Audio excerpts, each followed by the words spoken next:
All right, so we're back on again with another episode of AV Consulting's podcast. I'm not too sure which episode it is now. We've done a few. Previously, we've spoken a lot about search engine marketing, but today we're going to have a chat with Dennis. What's up, man? How's it going? Yeah, thanks for having me on board. Thank you so much. Well, a pleasure to have you here, man. What we usually talk on this podcast, it's mostly not mostly theoretical, but hearsay in the legal world we used to call it. What other clients' experiences have been with marketing. Our area of marketing is search engine marketing, but now, you're a successful entrepreneur. You've been involved with many businesses. I think I mentioned this before. I hate the word entrepreneur. Me too. I do. It's the euphemism for new unemployment, right? It's just man, like.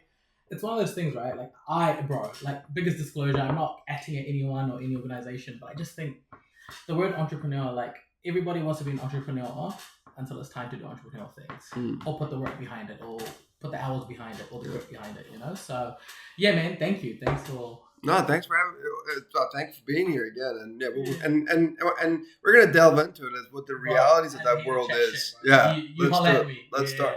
So let's talk a bit about your background. Where'd you grow up? Where'd you go to school? How did you get involved with the career trajectory you've been on for the past, say, 10 years, decade, or for however long you've been on this? It's funny you call it a career because by far, it's just been a big wild ride. It's just how we fill our time with work and money, right? Yeah. Thanks to the editing team, right? Yeah. So, bro. So I grew up in South Auckland. Yeah. Grew up in South Auckland, and I went to Hallmark Primary School. From there, went to Papatoetoe Central. Papatoetoe Central to Remuera Intermediate, so there was a big change there. And then from there, went to Avondale College, and I really enjoyed my schooling years. The social aspect of it, the sporting aspect of it. Academically, maybe not so much, but hey, man, I'll take what comes my way. Yeah. So, man, that was my sort of schooling. Yeah, and so after school, I went on to do some flight training, and that was great, man. That was a wild ride. I was doing flight training, and I, during the process, started a small business that started slowly funding flight training. And right up until COVID, and as we all know, COVID sort of took many things from us. It did, yeah. And changed a lot of people. Yeah, it changed a lot of people. Yeah. Changed trajectory for a lot of careers, a lot of life, And so, and then from that point onwards, I was like, oh man, I had to make a decision because if I stuck to flight training, I wasn't able to obtain mortgages per se. The banks wouldn't, given the income and serviceability the banks were. So then I started building small businesses, and and then here I am, bumped into you, and you were like, "Yo, what's up?" Yeah. Let's chat work and see what we can do together. And the next minute is it's the podcast. That's it. So that's been the sort of brief rundown, man. So, this is essentially me rocking a hard place because I love the business world. I love the conversation about building up businesses and how different it is than when people are exposed. But I fucking love airplanes. I love flying. I love everything to do with aircraft. So have you always had a passion for? Have you always wanted to be a pilot, or do you love having wings and not being stationed? Nah. So I mean, not being grounded per se. Look, I give a lot of my flying to a couple of people. One of them was my ex-instructor, now friend, Rob McConnell. And he sat me down and we did hours and hours of tutoring. And also had a really close friend who's no longer with us, who inspired me. So, I'm sorry, man. Yeah, and so he inspired me to start flying. And so, I love flying, I love planes, but it was just one of those things where I think, it would give me, my mind, the spark I needed, but also it's really hands-on. So it was a really nice balance. But we all know how expensive it is. So CAA, if you're listening, bruh, holla at these organizations, man. So, yeah. So let's go into this cost. The COVID hit, you're in flight school. It's expensive staying there. Yeah. Obviously, the future is quite uncertain as to international travel. Yeah. How did that all affect you? I mean, what were you thinking at the time? I mean, here you were in a pathway that was for all intents and purposes making you hemorrhage cash. Yeah. And lost income and lost income and paying money straight out of your Correct, pocket. correct. So I thankfully I had built a small business called Cheap Castle Company, and that specializes in bouncy castles and all sorts of events, corporate events, just events galore, you know. And so of course that funded a portion of the flying. I was lucky enough to have invested in property, and once COVID hit, I came to a T junction, and did I want to continue investing in property, or did I want to continue flying? And I think I chose going on to reinvest in property. I don't regret it. I do miss flying quite a bit, and then I realized, hey, hold on, like banks work on serviceability and banks work on equity, and if you have neither, and the bank size, and I use it very loosely, your value is very little. It is, yeah. And so I went and did a mortgage brokering course, and then became a mortgage broker just to understand how that whole process works from A to Z. And by far the best value education I've ever done is the mortgages, because it's part of everyday life. It's like the core of everyone's, especially in New Zealand. I think everyone's crazy about property. Everyone's crazy about investments. So yeah. Yeah, I mean, you mentioned serviceability and equity. I think now it's especially for the past few years since the CFC 2009 crash. Everything the banks they care a bit less about equity, more about whether you can service that mortgage. Am I incorrect about that, or? Yeah, so I mean, banks have what they call testing rates. Yeah. They'll test your income to see if you can service an X amount loan. And that testing is more income biased than it would be. I got like $10 million in assets, but I'm a little bit income poor. Correct. I'm a little bit income because poor. Banks are trying to save, of course, their risk, right? Yeah. So whether you're profiled high risk, medium risk, low risk. So, but I'm no longer in finance. Obviously, I went on and I was in a good enough position to buy again, by God's grace, and so. Yeah, and then I just continued, and then I went on to just start businesses and try my hand and see what works, what doesn't. And I think inherently that's what they say entrepreneurship, right? So, I mean that. I think you just pointed out a very good lesson. Number one, there is that no matter what you do with your career trajectory, what you decide, just make sure you look sound on mortgage applications in terms of income. Correct. And so for someone who's if you're in your 20s listening to this, that may be less important, but it's never too early to start worrying about that.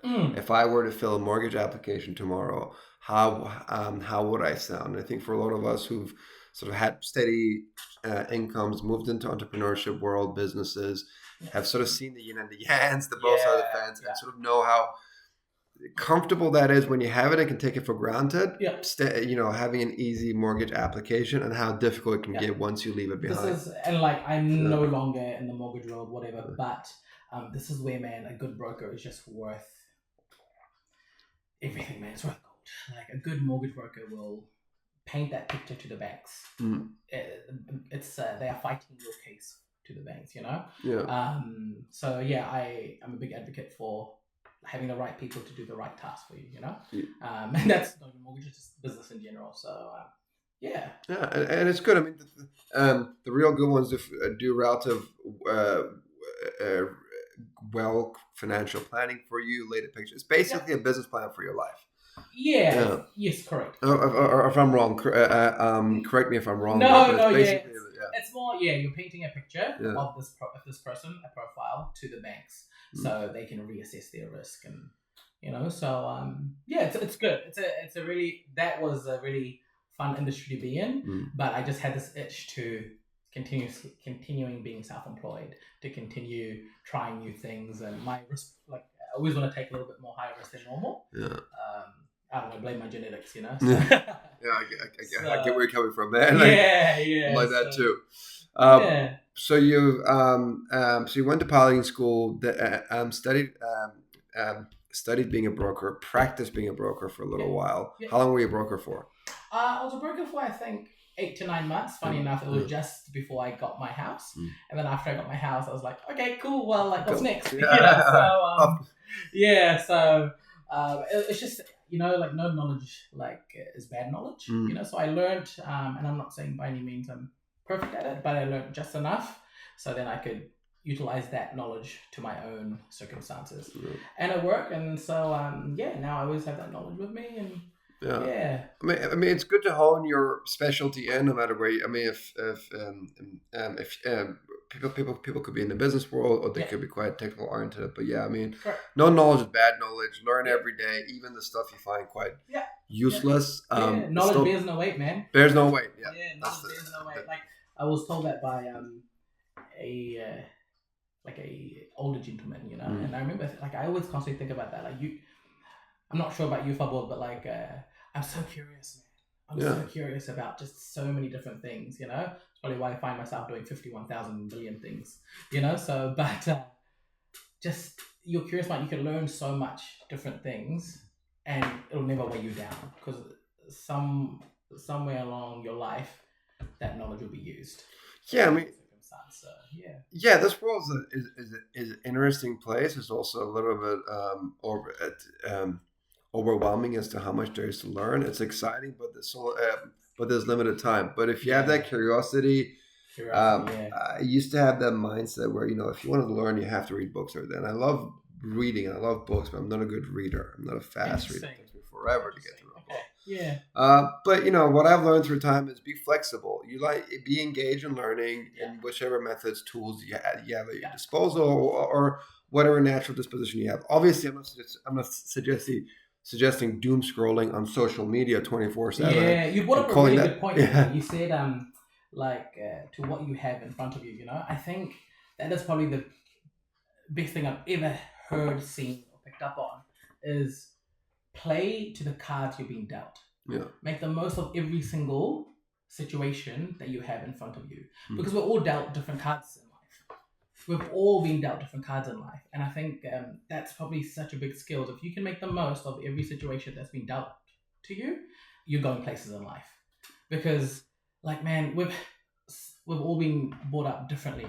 You know? Different homes, blended homes, single parents, divorced parents, extended families, blended families. I'm not sure if I said that already, but you know, you get the gist. Yeah. So if you can make the most of it, any situation you've got, it might need a little bit of resilience, but you're going to go places. Yeah, on that note, I completely agree with that. And, you know, just dealing the cards you've been dealt, there's always, playing fields are never going to be equal. I agree. And no matter how successful or achieved you feel in any given field, there's always going to be races that you feel you're engaged in, even though you're really not. Yeah. I.e. through social media these days, not because you're exposed to so much. Comparison is a thief of joy, Fabo. It is a thief of joy. Yeah, it is. 100%. You can't go comparing your chapter 5 to someone's chapter 11. Exactly. Porsche, Ferrari, and even then, I think there's a problem there if you're tying your self-value into materialistic things. You know, so it's such a social media has been almost the biggest strength of mankind, but almost in some parts, almost the biggest weakness. You know, so it's an interesting one. It has. I mean, it's supposed to just make it a bit contentious, but the jury's still out what kind of benefits it has had. And I'm the guy who's quite vain. I post a lot of social media posts as well, or probably a bit more. You're not that vain. I am. What, the frost tips? Huh? What, the earrings and frost tips didn't give it away? But yeah, I mean, as far as its contribution, I suppose that time will tell.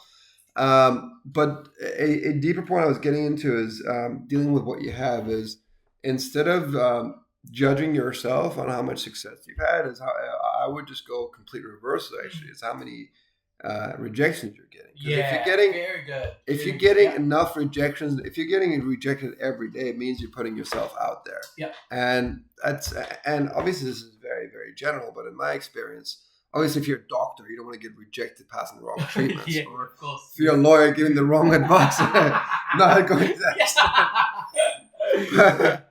But in terms of putting yourself out there, making a podcast, a video clip, learning this, applying for that job application, very, very holistic, general stuff. And I found a lot of people are afraid to get stuck in. And I think a lot of people are afraid to try something new, try something different. You know why? Because they're afraid that I'm going to get laughed at. Yeah. But fuck what people are going to think, man. You know what I mean? What are they going to think? What's the worst they're going to think, Bob? Tell me. Well, I mean, I would just go back to having a KPI of rejection as opposed to KPI of successes. Yeah. Instead of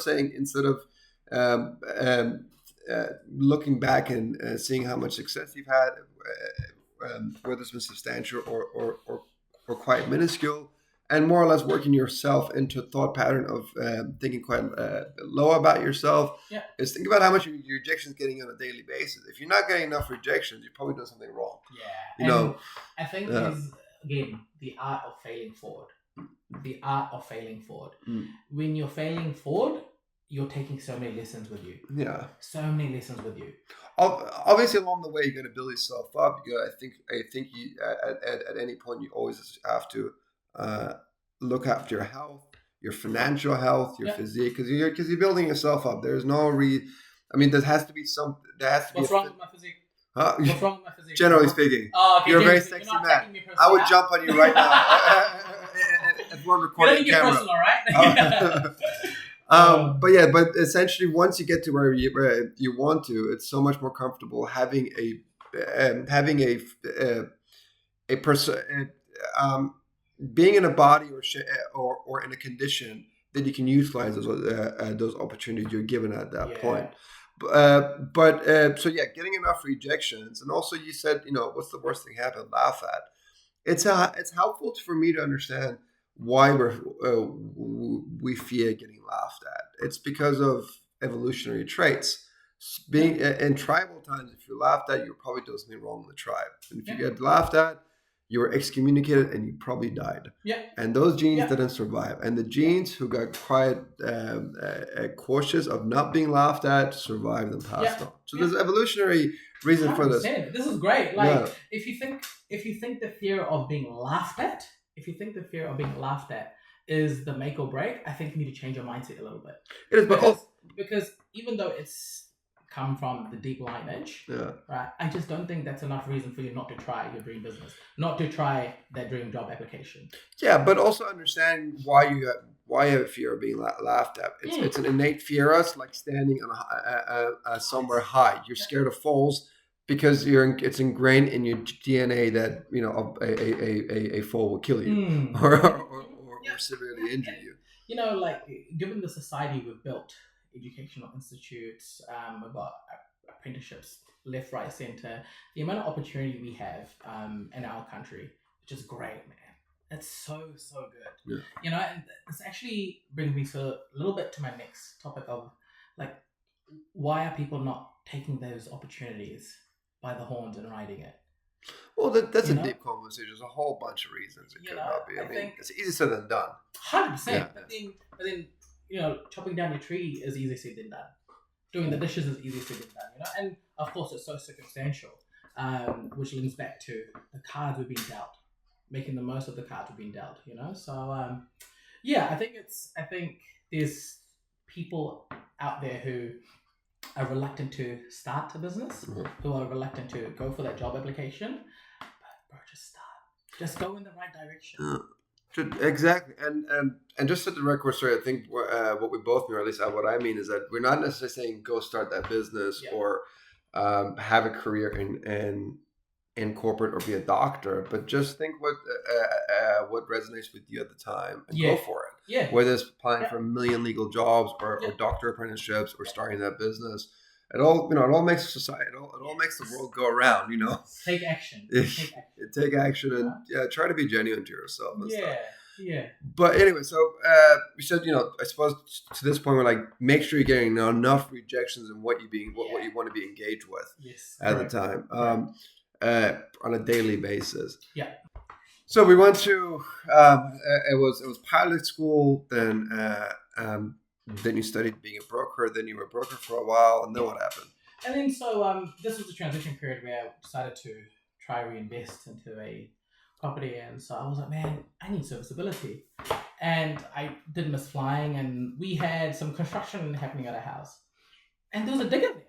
And I was like, and in the background, I really had the castle, the Street Castle Company was now operating, So I was doing that in the weekends, and Monday, Thursday it opened up because it wasn't flying anymore.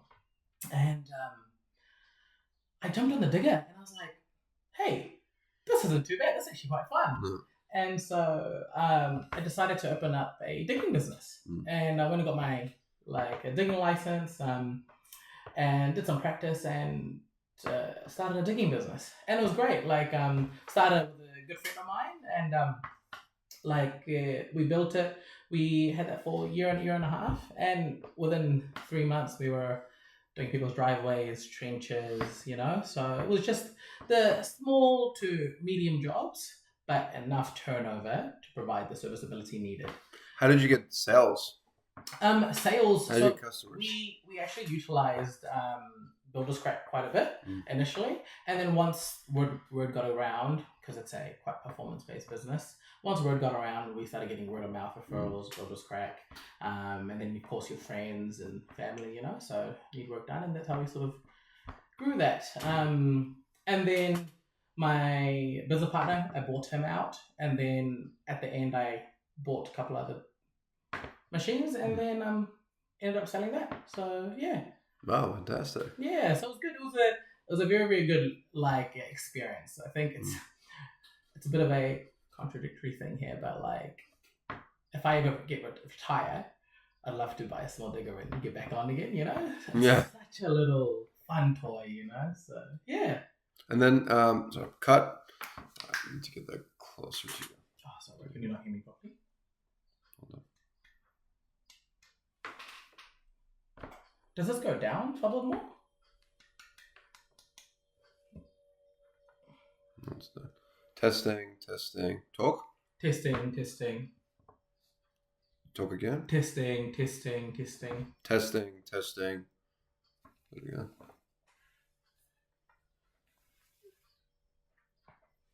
Testing. Talk. Testing. Okay. Mute actually. Did you mute it? No, but just testing.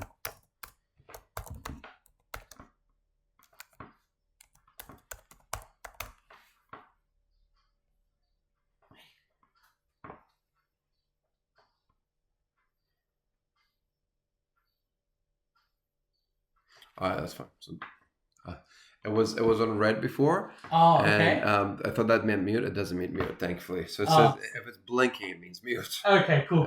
Sweet. Okay. So let's go. And so the digger business went off for a year and a half. Yeah. And so once we finished that up, I had got sort of what I wanted out of the business, and then I was like, hold on. There's a little market here for rubbish, because while I was doing digging, the amount of waste we were producing was crazy, all sorts of products, concrete products, and so forth. And these big skip bins would come in, and So then I started a small business called Buller Bins, which I recently sold. And so, and Buller Bins was great. It was just a tiny little spinner. And at this moment, Cheap Castle Company had grown to a point where it needs staff. So if anyone needs work, just please contact Cheap Castle Company and send your CV, please, ASAP. Yeah.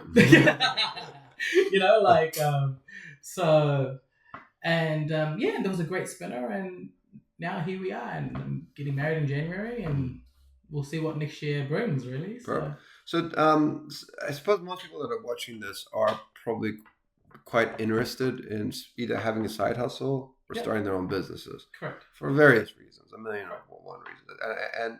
And the biggest pain points to starting your business is where do you start from? Is it a logo? Is it a website? Is it advertising? How do you get sales customers?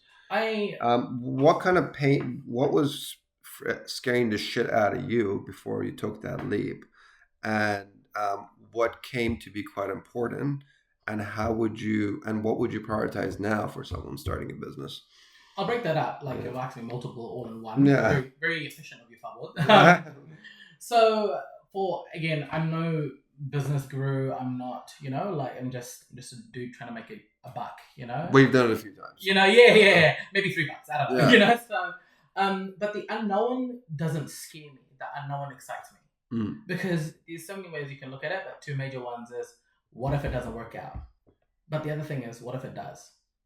So if you haven't put copious amounts of funds into something and it doesn't work out, right? You're still in the same spot that you are now before even trying. So it's like question what if it doesn't work out, and have a contingency plan for that. Correct. Correct. So have a plan, but also nothing's going to change. Like, you know what I mean? Like the time's still going to go by. So you might as well try. Just be careful how much you put into what, you know? Yeah, I mean, there is a risk though. I mean, sometimes if you ditch your career and it's 4 years later, and if the business doesn't work out, then you're putting yourself in a very rough position. Correct. So how do you, So this is why be careful on how much money you do put up front. You know, so make sure you have your personal minimums. You know, your personal minimums are, okay, you know what, I want to put $10,000 in, but no more than that. Maybe give or take $500. This is just examples. Now, with the unknown, you can do as much research as you want about something, but you're not going to know until the rubber meets the road. It is. I mean, I think back on how much money you should put in it, there would be other costs involved too, like opportunity cost and what you're leaving behind for it, and the lost time as well, because there is something to be said about if you start a business and it requires a minuscule startup fee, if it's a service business, for example, and you put years into it, it survived, but you know, after a few years, you may have to go back to something else. Yeah. Then how do you assess that? I mean, how do you square that essentially? I know you're not a therapist, but no, of course. So again, is that an important consideration, you think? I think it's a consideration, but if you think your business idea or your service-based idea is big enough, it's a minor consideration. I see. It's actually not a huge make or break. This is the process of where people start psyching themselves out and start getting analysis paralysis. Yeah. You know, because oh my gosh, but what if it's that whole, you know? For example, if you want to start a water blast business, the outlay is actually very, very small. Yeah. A couple of grand and the right marketing, and you can start getting, you know. But what was the right marketing for you? Did you pick a company name? Who did you? The name is probably one of the most crucial things. Like you've got to choose a name that people remember, and it should really describe what you're doing. It should really describe what you're doing, and people remember it. You know. And apart from that, if you're a service-based business, all that matters. But the other component is you come and do someone's house and you water blast it, but you've done a poor job. I'm sure you've heard about the McKinsey loop. Yeah. You've lost him at the loyalty loop there. Yeah. You know, so if you've done a poor job, you know, so it's one of those things where like there's so many factors of starting, but if I were to tell someone, hey, start a business, work backwards. This is how I did it.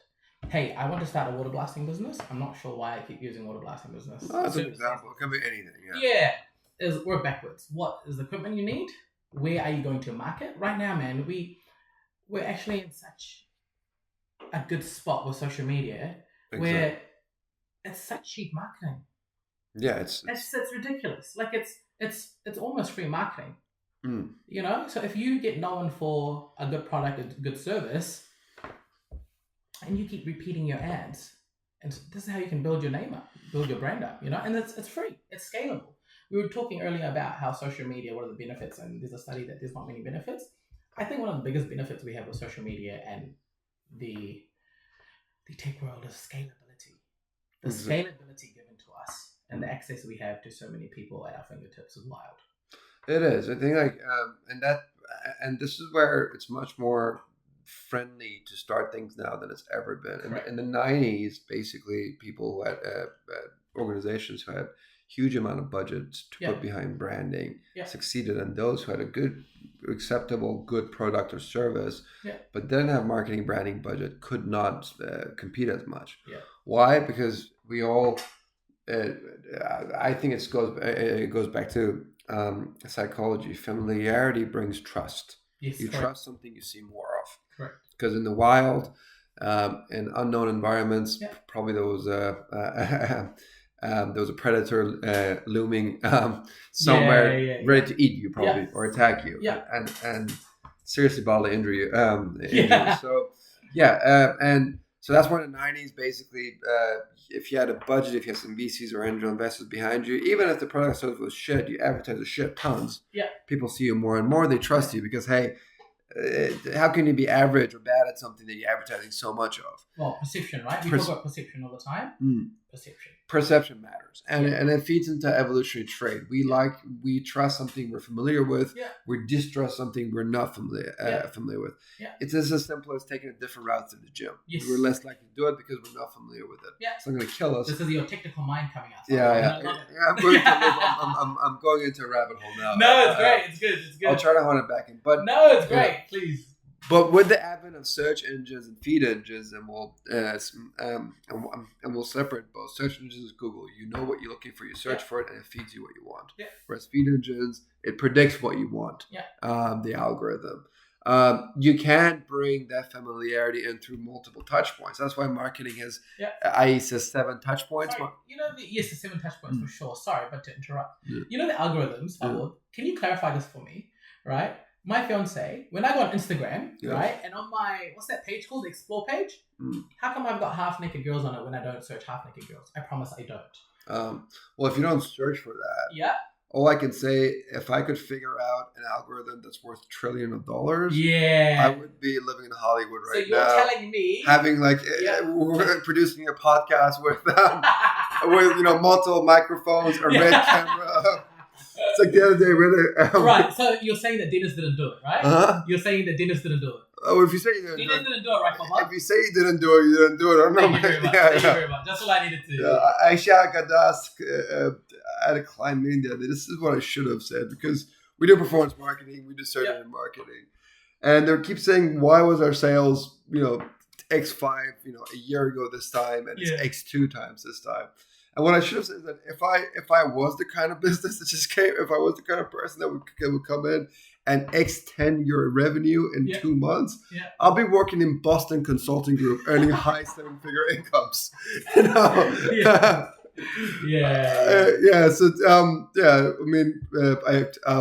digress, but I digress. But it's a funny story. But you spoke of algorithms. Essentially, these things are engineered with by the brightest of the brightest who go to top school, who most of them can't even figure out what the last person has done. They just evolve it and add to it. Why does it act the way it does? Obviously, we've seen it. It has returned some really poor results in terms of affecting, especially teenagers' mental health, even adults themselves. But why it acts the way it does? Can you predict it? We're talking about cracking a code that 20,000 engineers, over 20,000 engineers just for Google alone have worked over 20 years to evolve. I'm guessing Meta and other feed engines, social media companies have a similar amount of engineers hired. Such a fascinating world. I'm working on a project at the moment, and it's platform based, and the learning curve for this business has been wild for me. It's the first time I've seen proper coding. It's the first time I've seen backend. It's the first time I've seen user experience all made. And it all started from an idea. Without going too much into it. It all started from just a simple idea, and I just worked backwards. Yeah. And what I learned during this process and this project is get the right people to do the right things. Yeah, so if you want to talk about that idea, I think it's very, very brilliant. It's a good segue into it. I don't know how much you want to get into it or not, but give me one more podcast on launch, and then I'll talk all about it. Okay. So stay tuned for part 2 of this podcast at some point in the future. Yes, correct. Once that idea is launched. We'll chat about it. Yeah. But to segment back into, I think where we're at before. 7 touch points. That's where that marketing 7 points essentially comes from. Yeah. The more people see you, the more they're going to trust you. Now, of course, New Zealand's a very, very unique commercial business space because it's a very small economy. Yeah. You screw things up with a client, not to cause people to overthink this stuff. You only do the best you can, and you iterate and then you do better next time. Yeah. Fair enough. Yeah. But you screw up with clients, there's not going to be a pool load of more potential clients or customers waiting for you to come and fill that business. Reputations get compromised. Yeah. Really, really quickly. There's not an endless market for you to trial and error. Yes, correct. It just really needs to be on point. someone. I mean, New Zealand, from in my experience, is more competitive than other OECD countries relative to the opportunities out there, and it's a Relative small to, yes. relative, Correct. Yeah. and I think we also have a lower saturation point because we're such small numbers, so we can get saturated in any market very quickly. very Very, very quickly. So these are the sort of negatives of doing business in New Zealand. Mhm. But of course, just like anything, if you go to a bigger country, bigger population, as you're just saying, like there's more room for trial and error. You make one mistake, the person won't know over here. In Yeah. New Zealand, people will know. Yeah. And we've all made mistakes. I Yeah. made mistakes in my business, and you just got to take it on the chin. The biggest thing that I think business owners should do if they have screwed up a job, if they have made a mistake, is just own up to it. A client will always appreciate you owning up to your mistake or error. As soon as it's happened, then you're trying to dodge the bullet and try to shade away from it. Yeah. I mean, trying to justify a lost cause. People see when people are spending money, they're listening. Correct. Even if they're normally unattentive. You want someone's attention, get them to spend money. Spend money. So just be honest, have integrity. If you made a mistake, obviously, there are ways of explaining and describing it. Yeah. But definitely the short tail to this is it's a limited market here. Yeah. And it feeds back into what you said previously.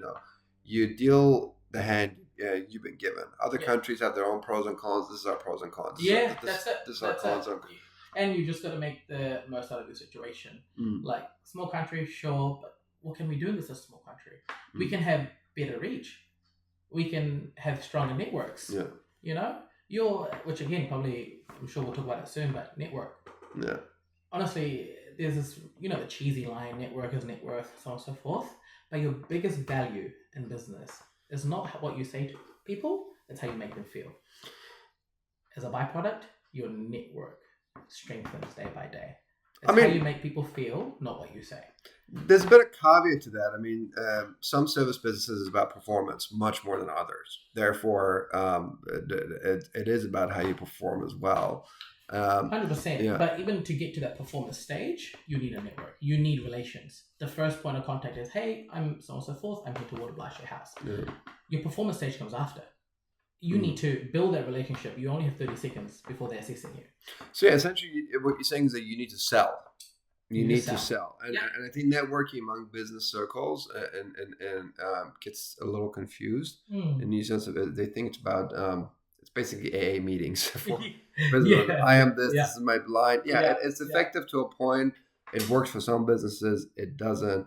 But networking in its truest sense means selling. And I think one thing we could be doing better in New Zealand is know that it's appreciate and understand and accept that selling isn't everything. It's not just a distinct career.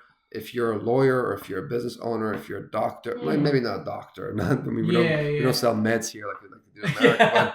I think I may have to slightly disagree with you on that. Come on, push back. Only because, and you can bring out your lawyer debating skills. I'm more than happy. I think selling is everything, but I think selling has a stronger negative connotation to it. It's how you do it. Yeah. Of course that's how you do it, but sales, as soon as you try to sell something to someone, like I'm going through it right now, not going to name names, but they're trying to sell you something, your wall's up straight away. Yeah. But if you're networking for the right reasons for a relation, as a byproduct, you'll get that job. You'll get that contact. You'll get that contractor. You'll get that bin. You'll get that. It'll come. And if it doesn't, you've still got a strong relationship. So I think I'd have to hit you on the reverse on that, on a reciprocal, and just be like, selling is actually a huge component, but I think networking is probably bigger. Because a lot of our decision making, a lot of people's decision making comes from feelings, and then logical. Because I think we're probably saying the same thing, just differently. But sales has, I think, a little bit more negative connotation to the networking. It is. I mean, but we're essentially talking about the same idea. Basically, debating semantics. Obviously, in selling, you have to know when you're beating a dead horse. And what a lot of salespeople get it wrong is that they just follow a protocol. The worst examples, anyway. Some do it quite well. but they keep following up. Yeah. That is the wrong thing to do. Yes. Now, a better way of selling is that, yeah, you touch point once, they know about you, but then you're so active on social media, MailChimps, email, this and that. Sure. They tacitly get reminded of you, not directly after that first point of contact. Yeah. And then when they run through a problem that you can solve, you'll be that much more higher up in their mind relative to other service providers who are I think, competitors. But to be honest, at the end of the day, like the world of business, yes, it's about carrying laws, but everyone's trying to make more money. It's add more value and make more money. Like I think that's and I also think that's the honest truth about it. Yeah, we're not doing God's. We're not doing. I'm not an atheist. We're not doing God's work here. Yeah. And as much as I'd love to, you know, but I think the sooner people realize that too, that money does run the world. It does, yeah. Money does run the world. If we have a stronger economy, Fabo, and we have the right people prioritizing our money and economy, the people will be looked after. Yeah. And that's a good segment into valuing your time. Yeah. Assigning it a monetary value. That's how I look at it anyway. Yeah. To basically not linger away in pointless meetings, this and that. It's fun. I'm so guilty of that. Huh? I'm so guilty of that. Well, because you have to be. Well, I maybe also could be a personality trait, but I do love people. Maybe that's why. I love people too. And I our last forever. point, yeah.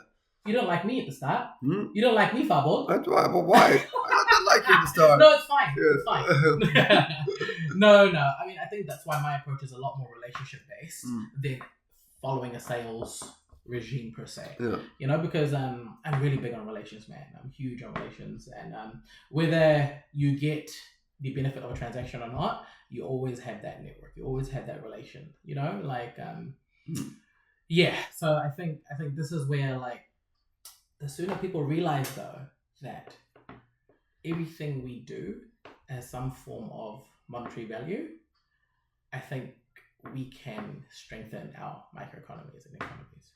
That's just my look on it. You know, I'm not an expert, but this is what I truly believe.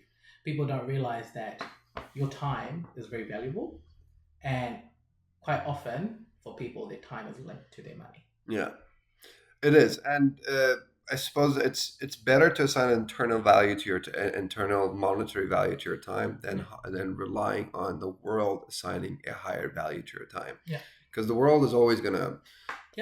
There's always going to be a lot of time wasters out there. Yeah. And for different, I mean, that's a rabbit hole of its own, etc. Yeah. I love rabbit holes. Keep going. Yeah. But yeah, just well, we can keep going on the rabbit hole, but just realizing what you're willing to settle for at the minimum on an hourly basis. Yeah. And that really filters out who you sit down with, how much converse, how much spend time. Because, you know, you can have conversations a whole lot more efficiently. Time does expand into the... Yeah. And time does expand. Work does expand into time you give it. Yeah. That's meetings and relationship buildings included. If you can build something in 10 minutes, then do that instead of in an hour. You know. Correct. Yeah. And I guess the corporate way of saying is efficiency, right? When people are saying efficiency, they're talking about time. You know? So like, I agree with you. On that. You know. So. But I feel like efficiency has lost its meaning, somewhat in a bit. Yeah, I think so too. A bit like entrepreneurship, you know, like a bit like entrepreneurship, you know. Yeah. So, and I think, bro, segue into this, like, I still value the people who work 9 to 5 in this country more than I do entrepreneurs. Fuck yeah, absolutely. We need the 9 to 5s. The economy is banked on that. Yeah. You know, if anything, we need to be worshipping the 9 to 5s, brother, because they've allowed us to go into entrepreneurship. You know, like, they are you know, like, I can't even, like, well, I'm sort of getting lost for words how important they are to economy. Yeah, I mean, there's this saying that I don't want to be a cog in a machine. The truth is, we're all cog in a big machine. And that's something to be proud of. It's something to be celebrated. Yeah. For me, at least, I think it's nothing to shy away and say you don't want to be that. There's nothing wrong with. I mean, mean, when you call someone and the ambulance people turn up and police turn up, That's that's it. someone's cog doing. That's a cog doing their work properly. Bro, why And we're cogging ourselves. why aren't EMTs, police officers, nurses getting paid a lot higher than what they are right now? Why? I just don't understand it. Why they're not looked after a lot better than what they are. The amount of shift work they do. And I know this is a rabbit hole, and again, I'm not an expert on the stuff they do, but I just know that they deal with society's troubles on a daily basis. Well, I mean, it is a rabbit hole. I mean, overall, I think people should be remunerated as much as possible. As far as some public work, called public workers or servants. Here's a question for you.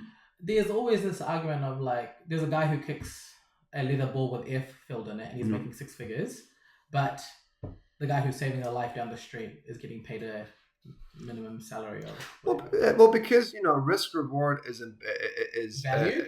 is baked into our society. For that guy who said what's the meme for it that kicks leather and what's the saying goes? He does very little, makes so much. Essentially, that's there are probably 20 other people who've done that and failed. Yeah. And are probably unemployed and are struggling. Yeah. And there's that one person who makes it Yeah. and is doing very well. Whereas if you become a nurse or a police officer or a teacher, yes, the remuneration is capped. You don't earn much, but it's a pretty steady way out. It's a pretty steady way forward. Yeah, I forgot teachers in the list. So sorry to the teachers. Yeah.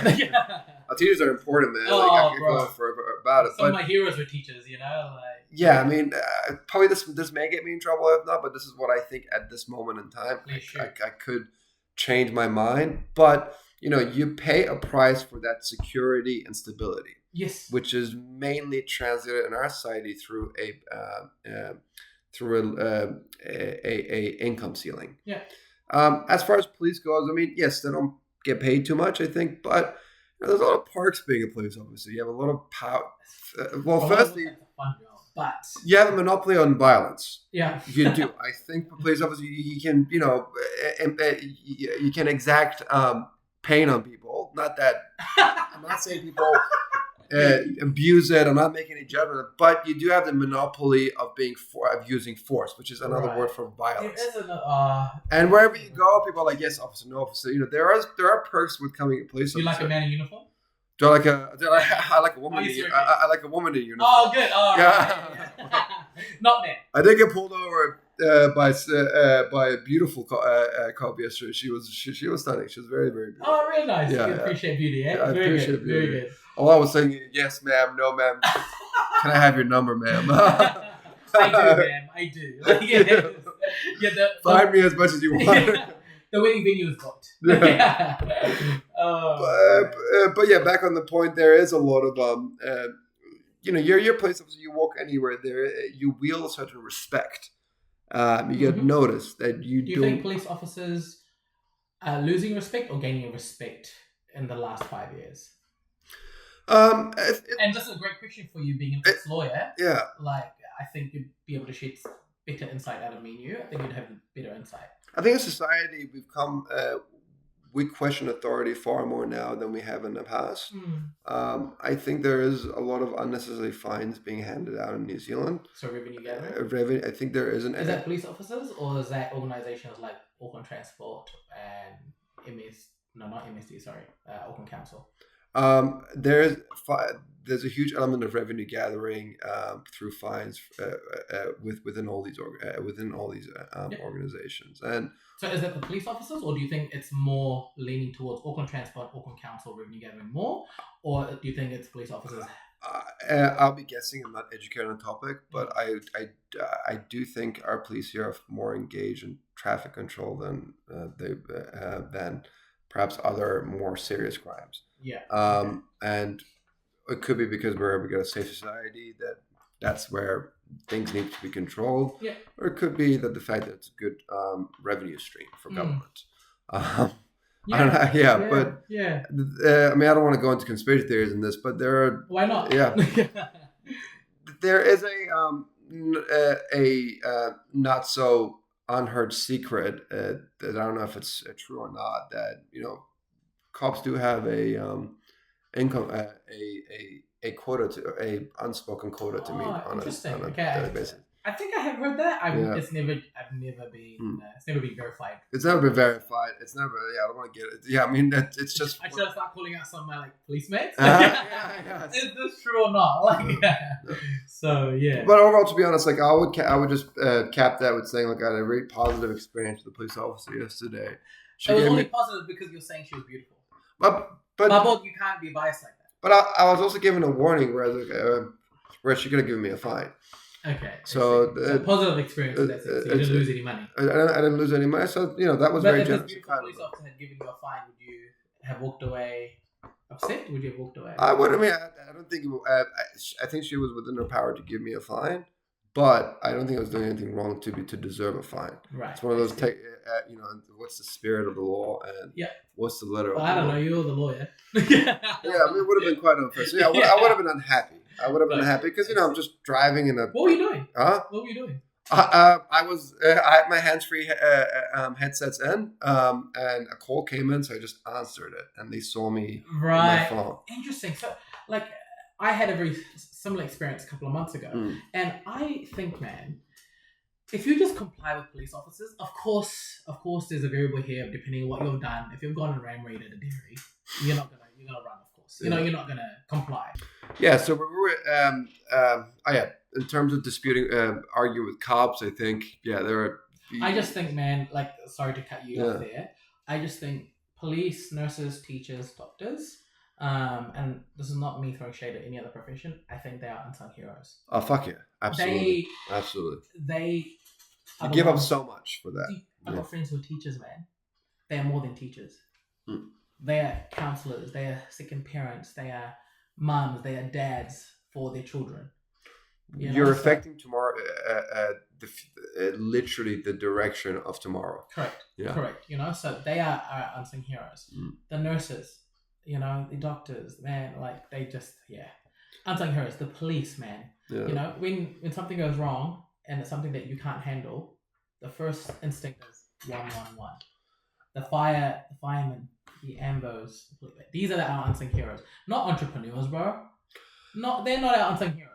Well, I mean, I just wonder why is it that in most societies we just can't get this right, or there's a place where we feel uncomfortable with how much value we feel uncomfortable with perhaps how little value or people place as society in these professions. I don't know if I'm on the wrong track here or not, but why can't we get this right to make sure that teachers, doctors, lawyers,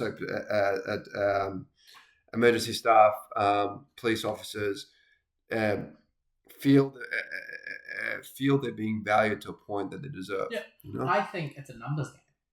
There's far more. I think you touched base on it just before the 1%, right? The guy kicking the ball, the footballer who's getting paid copious amounts because it's so hard to get to.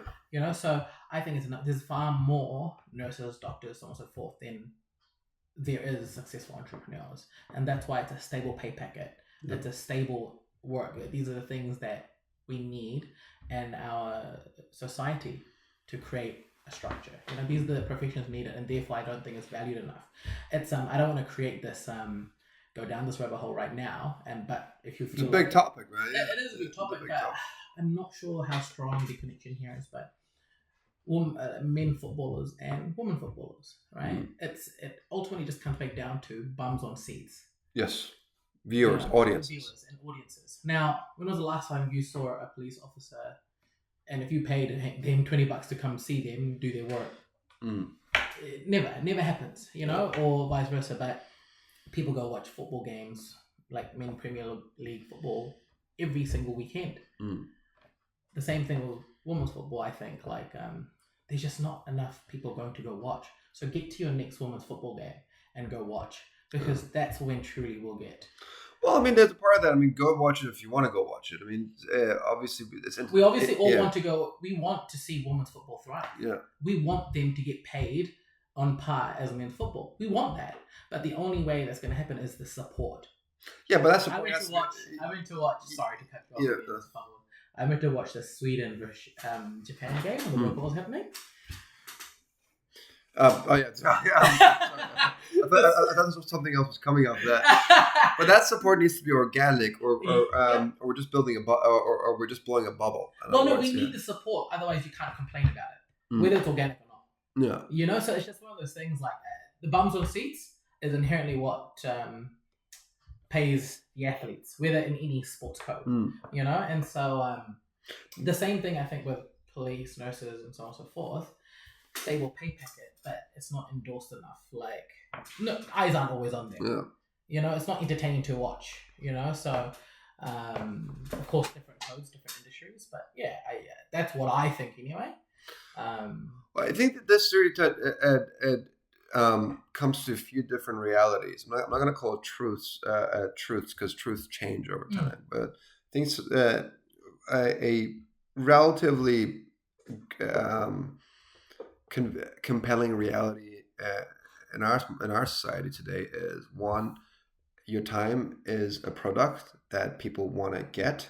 So when you watch Netflix or Bums on Seats or a game, you're the product and you're giving your time for it. Yeah. And wherever the product or service, in this case being athletes playing a game or Netflix watching a movie, can get more of your attention, they make more money. Attention is the biggest commodity. Attention is the biggest commodity. Yeah. And industries are valued accordingly with as to whether you even have an opportunity to get people's attentions, and whether you have access to a big enough audience to get more attentions, and also how much risk how much are you risking. The more you risk, and if you succeed, the higher reward. The more you're willing to go for the stability route. Nothing wrong with that. Both have their pros and cons. The more capped the income is going to be. And as society, I think that kind of it's a light is somewhat of a light as to where our values intrinsically lie today. Not criticizing or judging it or saying. No, of course. There's no judgment. Like, let me ask you a question. Like, no judgment, and there's no right or wrong in this, right? But we've got people making $1 million on OnlyFans. Yeah. Does that necessarily mean they lack value, or are they opportunist? Depends. Depends how we see value. I see value a little different. I see value as to if I'm in a jam, how much can you help me out? Obviously, you got to charge a fee for it. And if you do, and if you can do that, you can save my life because I'm in a medical crisis, or I have this insurmountable complaint that as a lawyer, someone can help me out. There's a lot of value there. Or you're trying to create a business, and a coder comes in and brings that user interface and yours into reality. OnlyFans, I can't comment as to the actual value it's bringing, but the world can't just completely go around on it for sure. Yeah. Because there's been arguments said that we're using our unsung heroes and comparing them to the top 1% athletes. Now, both are very hard to become a top 1% athlete. As you said, there's 100 failures per one person who's made it. Like, even if you're in top 5% of athletes, it's hard to make money. Do you know how hard it is to be a English Premier League footballer? Just the top 1%. Like, it's wild to be your top 1% snooker player, to be Tiger Woods at golf. And just to add to that, even if you I think the top 10 or 20 percentile doing very well, it's still very hard to make a living out of it, and the career you can which you can have in that life is very, very short. Yeah. Whereas other industries offer 90% employment rate. Right. It's like the UFC, for example. These people are killers, brother. Yeah. They are killers.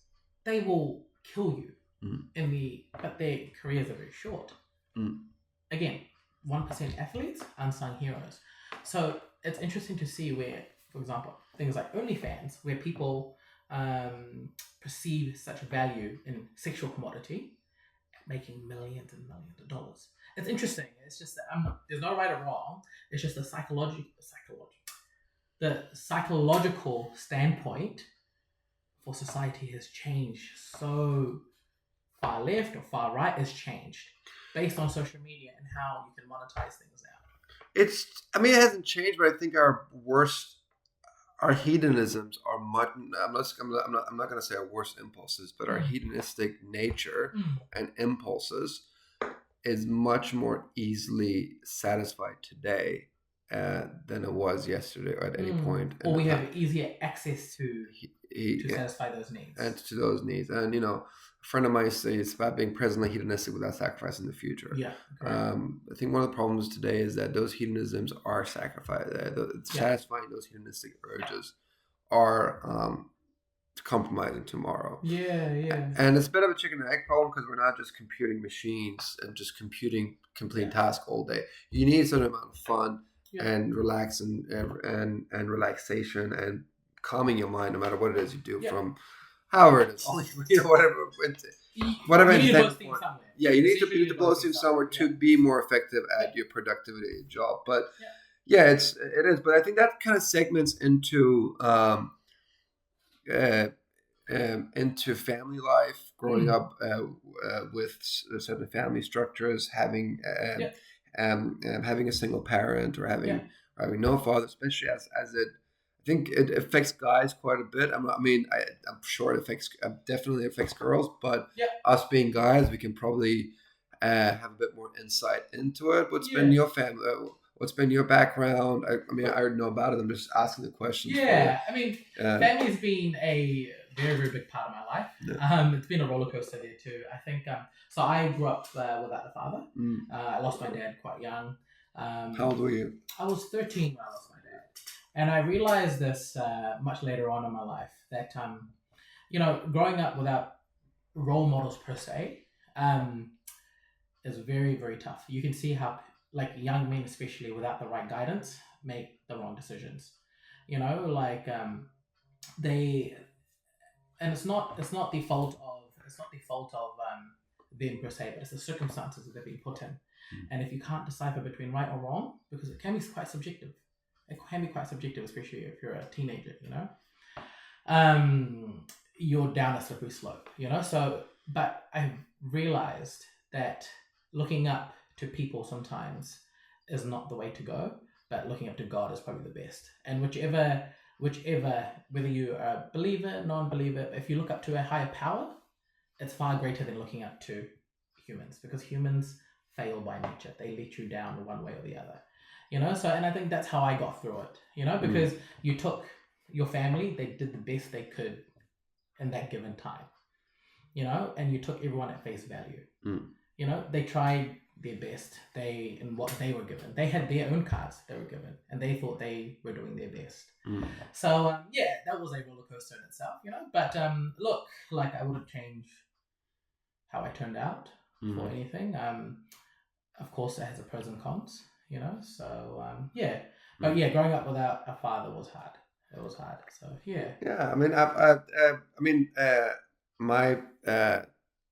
my parents split when I was 2. Obviously, I'm very close to both my mom and my dad, even though they were split. But look, obviously with faith in God, I have a different take on it. Of course. I'm an atheist. Probably people call me a militant atheist. A militant atheist. Yeah, okay, jokingly. Yeah. I'm just gonna slightly side topic. Where do you think the world came from then? And look, there's no right or wrong, bro. I'm very authentic in my views. So okay. Where do you think the world came from your side? Well, all evidence suggests at the Big Bang. So that points to the Big Bang. But you're talking about before that. I'm just talking how was Earth created according to you? Okay, well, there are numerous documentaries about it, but a long story cut short, there was the sun, which was a compiler, which was a bunch of gas that formed together, and Earth was just carrying the one latent heat. Earth was just a debris around the sun and other planets as well. Rocks banging into each other, made something really, really hot. Yeah, and we ended up with the right measurements from the sun and so forth to create this. All that stuff, Forest we have. Yeah. Interesting. I love conversations like this because I think ultimately no one knows what happens after we die. No. well, it's people who have claimed to have after-death experiences. Yeah. The only difference between people who, first of all, believe in a god and people who don't, and then if you want to categorize it into Christianity, Hinduism, Islam, is the faith. You know, it's the faith. You have faith that there is that God there for you, and it gives us that belief that there is something much larger than you, and that's what keeps people going. You know, it's that faith that bridges that gap, because ultimately no one knows. You know, but it's a very interesting topic, and I think we should leave it like for the next one. But I love that. Like, do you think aliens exist? I mean, there are more stars than there are grains of sand on Earth. So do you think aliens exist though? It's unlikely they don't exist. Oh, okay, cool. It's unlikely they don't exist. Yeah. I mean, it's just statistics that, you know, there's going to be another planet somewhere. And look how large the galaxy is. The galaxy is huge. But, you know, I think the form of life that exists out there, it could be single cell organisms. It could be multi-cell organisms. Or it could be very, very... It doesn't have to be like us. It could be like us. Yeah. It could be like us, but... But just to quick, I mean, I think this touches on both God, religion, and conscious and life and aliens, essentially. To be among in a species, in a living species that has consciousness, that perceives the world, feels, senses, understands there was a past, there's a future without us, and appreciates the very overwhelming scale of the galaxy. It's just strange. It's just weird, you know. So that's why we need coping mechanisms, essentially. I think religion is one coping mechanism. Personally, obviously to some people it's quite quite personal. To you, it's quite relationship based. To you, it's quite general. You don't look at it as a coping mechanism. But yeah, I mean, and no matter what your faith or lack of faith is, this is a really, really weird experience for us to be conscious of all this stuff. Yeah. You know? And so, see, that's what I'm saying. I think, like, how believers would see that, and again, any faith, is that God has input that in you. That self-awareness, that self-conscious, that inner dialogue, that inner thoughts, that faith, you know? So, it's, again, there's no right or wrong, man. Like, people are out here fighting about whose religion is right and whose religion is wrong. Bro, like, humanity.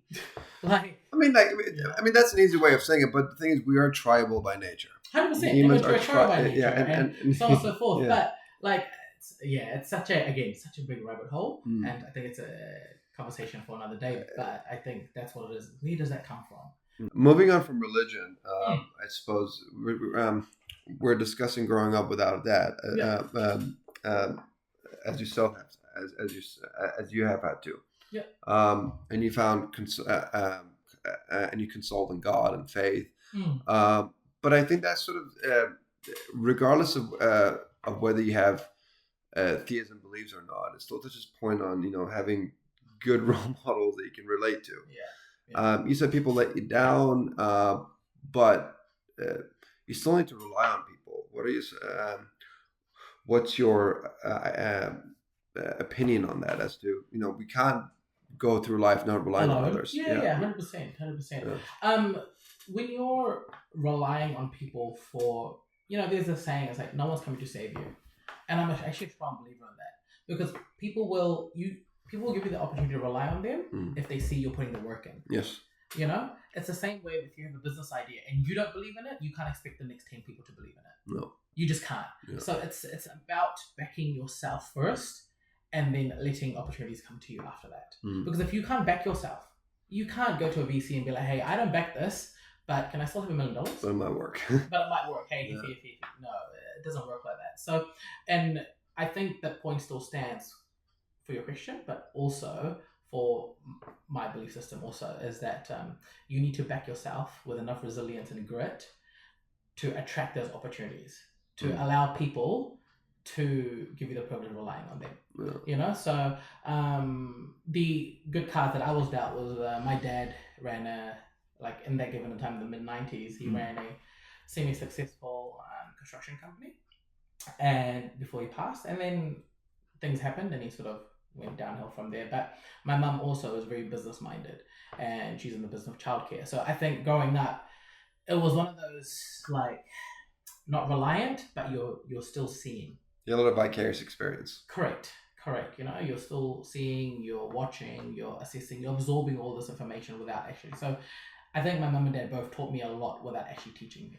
Yeah. You know, and so I think, and then of course your past experiences of the hurt and the family life, it builds that character, it builds that resilience. You know, life's not linear, man. Life's not linear.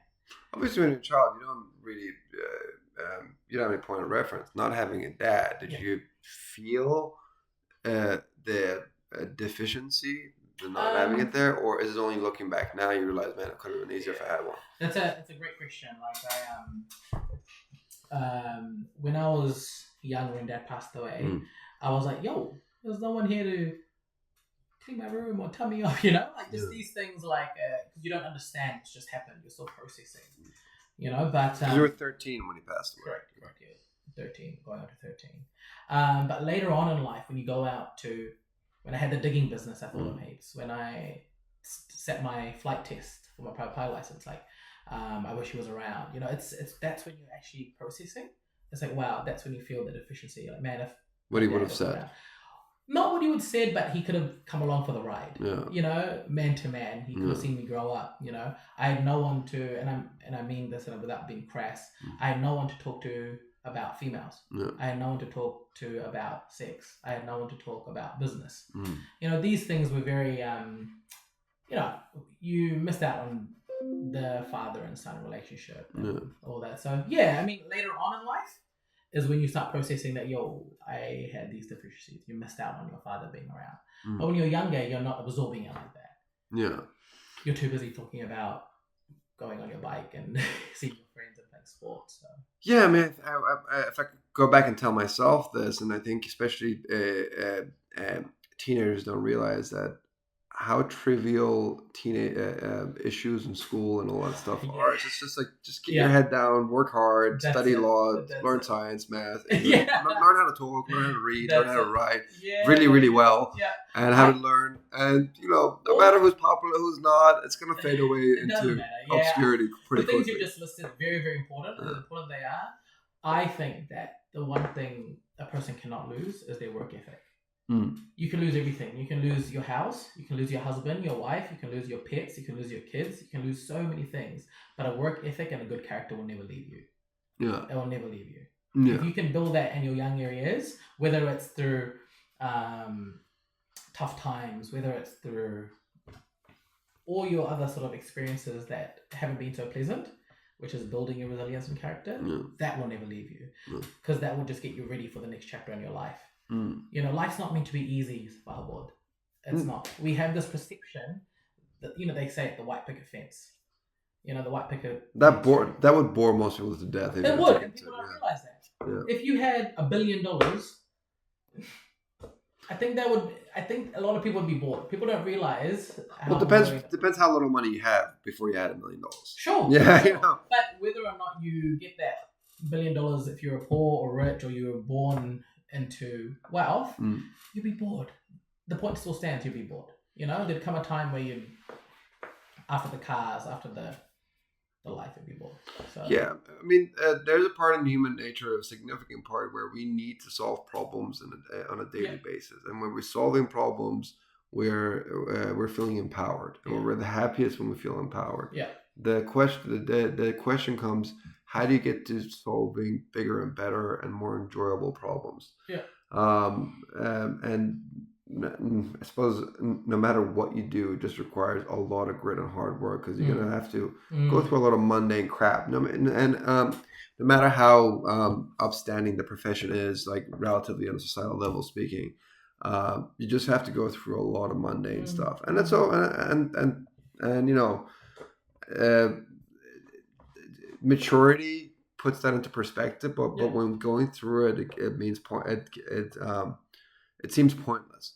I worked with someone before a few years back, and obviously, I mean, I don't have the best memory of that person. Yeah. And I probably don't look at him in the kind. I mean, I don't have the best memory of it. Let's put it that way. I just leave it there. But one thing that he said that was quite meaningful, that stuck to me to this day, was that we wake up in the morning, you put one foot in front of the other, and you never know where it goes. And for me, what that translates into is that be micro ambitious, you know, just one foot in front of the other every day. Even if a step seems very trivial and mundane, just do it anyway. It's better than just staying stationary. And and 9 out of 10 times, you don't know if it's into something great or not, even if it is. So just keep on going forward. Essentially, like never fold. Never fold. Never surrender and never fold. You know? Yeah, there's old I think Kaplan poem. I don't know if you heard it or not, but there's a part in it that says it's about a father telling his son when he's going to be a man. So obviously it's more of a all the times. But there's a line that goes, you know, if you can build your life with worn out tools, then you'll be a man. And that's the thing. It's never having shiny, polished, exact right tools for the job. It's saying, look, the tools are worn out. I've tried before. I've fallen a million times, but I can still build it back up again. Well, I'll ask you a question. You went to law school. Yes. I've got some friends in the family going down the path of law school. Would you recommend it? How old are they? Just leaving school. What how have they performed academically in school? From my understanding, well, above average. Especially in like areas where it requires extensive writing. Yeah. Yeah, go to law school. It's a good career. So if they're comfortable with, if they're quite comfortable with literacy, and they can stay focused for a sustained period of time already, I don't think they can go wrong with law school. Some of the challenges you face as a lawyer. Name me the 2 biggest challenges you face as a lawyer. Well, I finished school quite undereducated relative to my peers, especially in terms of literacy. I'm a first-generation immigrant, moved to New Zealand when I was 9. Fell off the bandwagon. I didn't work hard at school. What school did you go to? Glendower College. Gotcha. Yeah, until I was 16. That's when I decided to go to law school. But by then, you're already, I think, would have been year 12 or year 11. Year 12, I think it was. Year 12. Your die has already been cast. Your cement's already been more or less formed as far as academically. So it was a rough train to get back on again, essentially. So law school for me was learning a lot of stuff where I should have learned through high school. So it gets difficult when you're enter it a little undereducated, I think. Because a big part of it is not getting to the bulk of readings and material. Is knowing how to sift through it and what's important and what's not to include in your assignments. When you look back through law school assignments, it seems incredibly easy. I don't think you can say the same for science or programming or coding qualifications. That is, for me, that is because law school is more about learning how to sift through information more efficiently than it is about doing lots and lots of work. Obviously, if you go into Ivy League schools, you know, the competition changes and it differs much, etc. But I mean, those are. There's something in my core fundamentals that disagrees with people picking a trade at 18. I get that. I get that. You know, like gap years are a thing, and but again, like if I were to go back, I wouldn't want to waste any time at the same time. You know, but it's easy for me to say that now because you went through hardship during the high school period. For whatever reason. Just during the first few years of my qualification. In university. And so it's like using the time wisely because the decisions you make then is going to actually impact you 10 years down the line. You know, and I think a lot of during especially the high school years, you don't actually realize that the decision I make now, well, it's a 10-year decision. It's not a 3-year decision of what, or 4-year decision of what program to take. You know, I mean, that's essentially why, you know, working hard and doing everything you're doing at the time, no matter how mundane, doing it really, really well, can never harm anyone. Can never harm you. It'll always benefit you. Exactly. Because it's so hard to see. I mean, at 30, it's hard to see 10 years later. At 40, let alone in high school. I have this problem where, like, I'm always trying to think for the future, but sometimes I struggle to live in the moment. Do you have Yeah, that? yeah, absolutely, absolutely. Yeah, it's like trying to, they say smell the flowers on the way. It's Yeah. like that kind of attitude, and I struggle with that. I really do struggle with that sometimes. Because I'm always thinking like, gotta do this, or try this, or Yeah. invest in that, and But it's like the life I'm living is the life I wanted 5 years ago, and the things I wanted 5 years ago I've got. So it's like, it's like, so when is enough enough? Never. We're not the descendants of contented Homo sapiens. They got Yeah. eaten and didn't pass on. Yeah, of course. The ones that were Of greedy, and Yeah, nothing was ever enough lived on. The alpha stayed, eh? The Yeah. alpha stayed. That's it. And I think The Homo sapiens wanted more and more. I think this attitude actually is related heavily into sports. Like a lot of people say, like, "Oh, you're too competitive when you play sport," but the best survived. All those years ago, the best survived. Mm. You've got to be the strongest, the biggest. Otherwise, you get eaten. You get killed. And sports as a whole allows people to go and be that. Yeah. Sometimes I just don't believe it. I mean, what? I don't believe sometimes in casual sport. I just want to play to win all the time, So Yeah, I mean, some people are fiercely more competitive than others as well. Yeah. As you, but we talking about professional sports here? Or? in general, just sports in general, Yeah. like Well, it I mean, depends where you're starting from. I mean, if you're starting on a sport when you're 30, and if you don't have a background in it, then obviously winning is going to be yeah. it's going to be very, very different. Also like Yeah. I think it's actually very underrated. Like if you look at the LeBrons, Yeah. the Kobe's, the Ronaldos, the Messi's, they've got everything your average Joe would want in life. They've got the wealth, but they step on that pitch, they step on that court, and they still want to be the best thing ever at their craft. They want to be the best at their craft. And I think that's underrated, man. The amount of motivation and dedication needed after you've accomplished everything to still be the number one. Do you know how hard that would be? There's many people out here, you give them 5 million and tell them, I'll never want to see you again. They'll just do it. Well, yeah, because fame is fun. Yeah. Yeah. They'll just leave 5 mil. No. I mean, those people always say that they stay on top of their game. Fame is fun. I don't know if they'd stay just for fame. Well, I mean, They could still have fame retiring. Louis Nani just retired today, and he'll still be famous forever. His legacy. I mean, it's a different kind of fame when you're when you're has-been than when you're in it. So you're saying the Messi, the Ronaldo, the Kobe, the LeBron are in it for the fame and fame only? I mean, I've never been a professional athlete. Neither am I, bro. I'll be guessing it, but I think it's definitely and they've had significant element of it. I'd have to disagree, Pablo. I'm sorry, because they've had fame for many years, and they still year in year out want to be the best. Like they wanted to be the best when they got scouted. And they still want to be the best. I just think it's so underrated, man. Yeah, you want to be. I'm not disputing that you want to be the best, but I'm saying what's fueling you wanting to be the best. Are you telling me if those stadiums were empty and there were very little viewers that still want to go out and risk these injuries and harm to their bodies and get tackled going full speed? I'm thinking yes, they would. At this rate, I'm thinking yes, they would. Train 5 hours because their life is very because they've got money. Yeah. They've got money, so money's out of the equation. I don't think it's fame coupled. So I'm not saying it's fame purely or solely, but I'm saying it is a considerable element of the equation. I agree.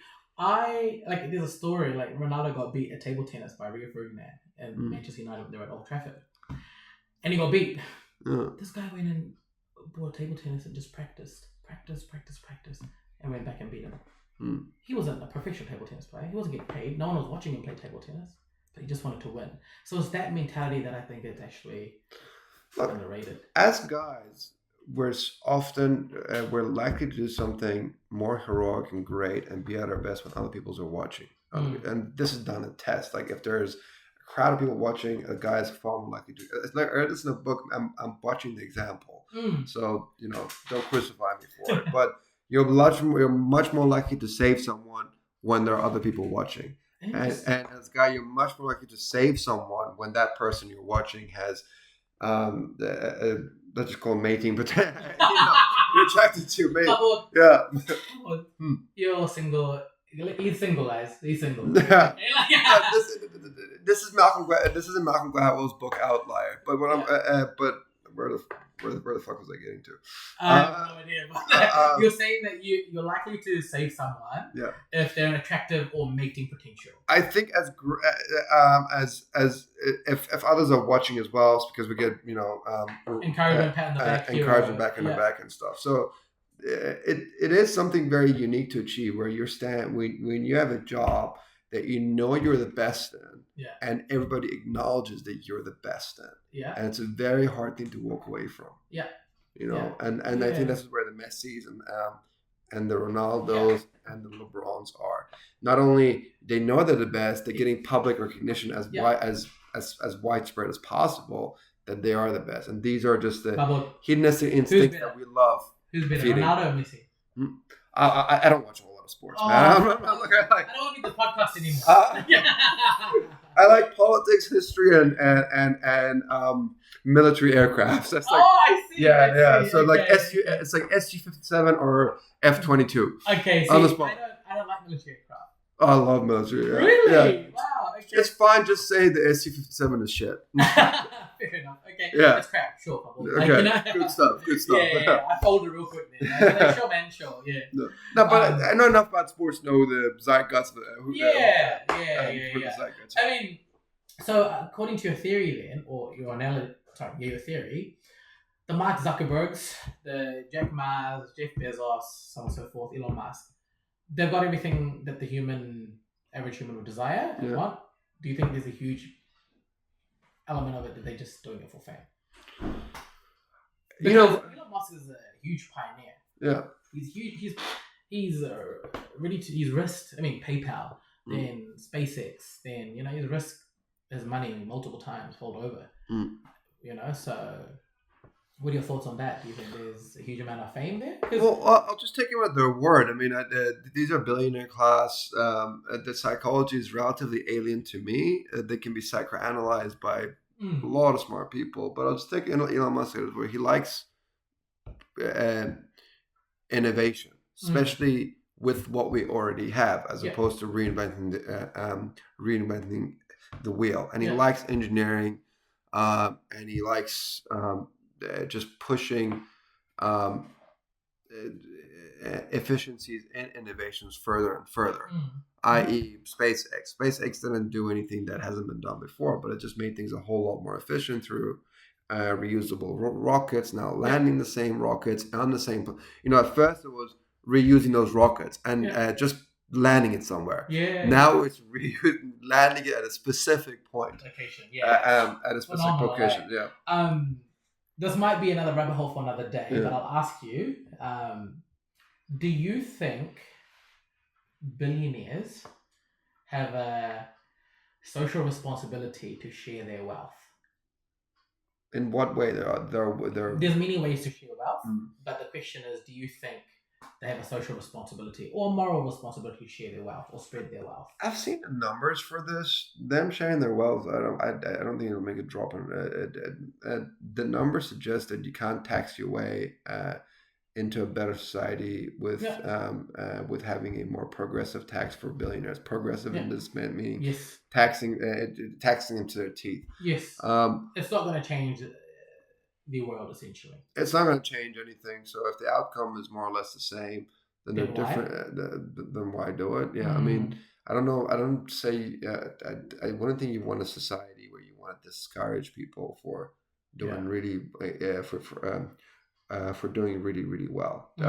A lot of things that make our world better is innovation, research, and development. These are incredibly expensive. You need a allocation of resources to society for this stuff to happen. Obviously, for really moonshots, you need government programs to actually fund them. But do they have a social responsibility to share their wealth? Off the bat, I don't think so. No. I don't know what difference. I don't know what difference it makes. I mean, look, it may make differences in local communities and societies, but I think in the large scale, I think I stand with you correctly, to be honest. I think what you were alluding to is, do we want to is the policy that allows for the creation of billionaires. Which, obviously there are some loopholes. Each country have their own legal system to strengthen, but you still want a society that allows the opportunity for anyone, no matter from what background, to potentially be a billionaire through economies of scale. Creating environments where we are encouraging ambitious individuals. But I could be wrong. I mean, I'm not. There's no right or wrong. There's no judgment from my end. It's just what I've learned until this age. It could be a complete different opinion. Of course. One thing that I'm always careful on podcasts is that I listened to podcasts which it sounded. Yeah. But 5 years later, I was like, man, this goes for shit. Like when you're scrolling your social media, and it's like Snapchat or Facebook sends you memories 7 years ago, and you look at your post and you're like, why was I writing like that? Why the heck? What was I writing? What? So to all listeners, caveat this by maybe in 5 years' time, you're going to listen back to this and say, man, that goes for shit. We're going to sit here and be like, this was trash. This was trash. Listen to it with a grain of salt. Hopefully it stands the test of time. I don't know if it will or not. Well, I think we've gone for like an hour and a half now. How good was that? I just want to thank you once again for having me. That was thanks great. for coming here, man. I really appreciate it. Thank you so much. And stick around for round 2. Next year, round 2 in the future.